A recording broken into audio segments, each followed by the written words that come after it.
after you left pain medicine and did anesthesiology again, what made you decide, like, I just need to do something totally different and more revolutionary?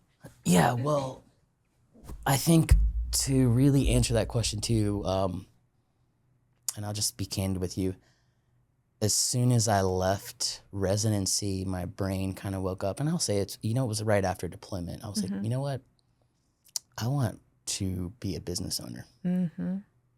I was like, I don't know if I want to make my money at night or on weekends or have someone telling me what to do. Right. I'm trying to think about where that came from, but probably I'd always felt like that. And I maybe thought that as a physician at some point, I'll have like my autonomy. Yeah. And I'm not saying physicians don't, but even They more so in don't. today's physician world, Yeah. it is very difficult to break free of, Big Brother. Yeah. Whatever that is. I think for me, I decided to start my practice because probably freedom is my number one value, probably because my mother left Cuba during the Cuban Revolution. Mhm. So I'm like, I like freedom. I like to choose, I like to set my schedule. I like to be able to spend the time I need with my patients. I don't want to be constrained to like a 7-minute crappy visit where it can't get deep.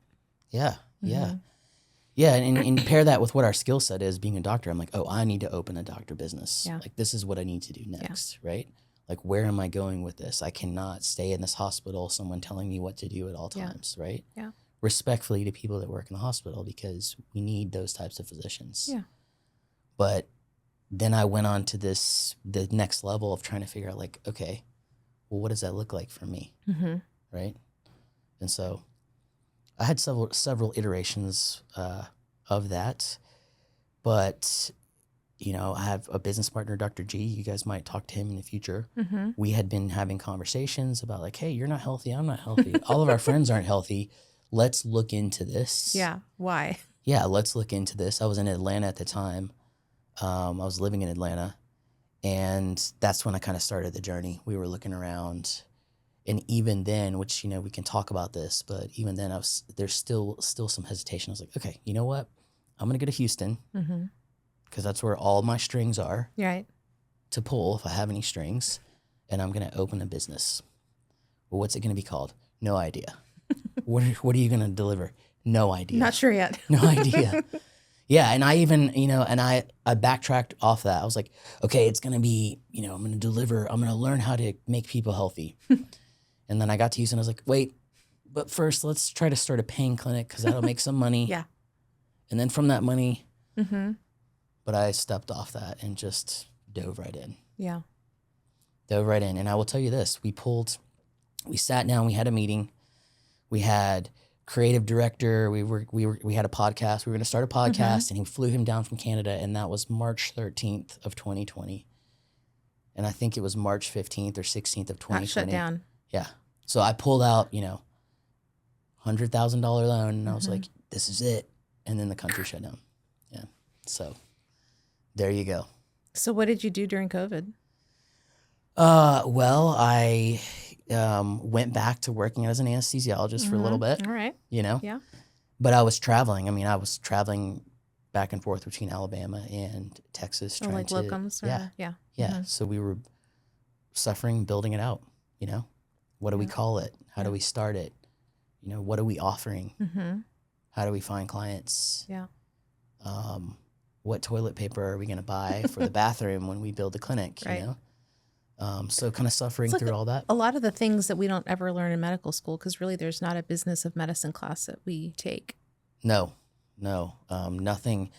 Yeah. Nothing prepares you for being a business owner. Yeah. Starting your own business. Yeah. And I would say the biggest hurdle or, the most shocking thing that I learned when saying yes to starting my own business is just the black hole of questions you have to answer. Yeah.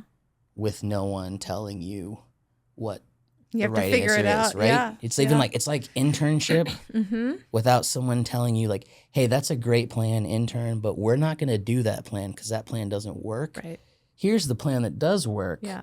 And I'm going to help you avoid a lot of problems. Yeah. Make sense? It's like let's just try it and see what happens. Yeah. And then sometimes it doesn't work. Yeah. Yeah. And it can be expensive. Yeah. Yeah. You definitely understand all this. Yeah. I mean, what happens, you make decisions, some of them are right, and some of them are wrong. And then there's the added effect of losing money when you're wrong. Yeah. So there's just an endless black hole of decisions you have to make. And as I told you, like they do not prepare you even for, most people probably won't be candid about their experience through building a business. Mm-hmm. And they'll tell you, hey, yeah, I had some problems, but we figured it out. We had all the right answers. They're totally lying. Like you do not know. Yeah. You do not know. And it's going to be hard to find someone to ask for the right answer because not a lot of people are doing this. Right. And there's so many different models. Yeah, exactly. And everyone might have an answer that might not be right for you. Right. And so that's a big deal, right? There's not a lot of people to check in with. Mm-hmm. So you have to trust yourself. Yeah. And also just make some decisions. Yeah. And lose a little bit. Yeah. To win. That's for sure. Right?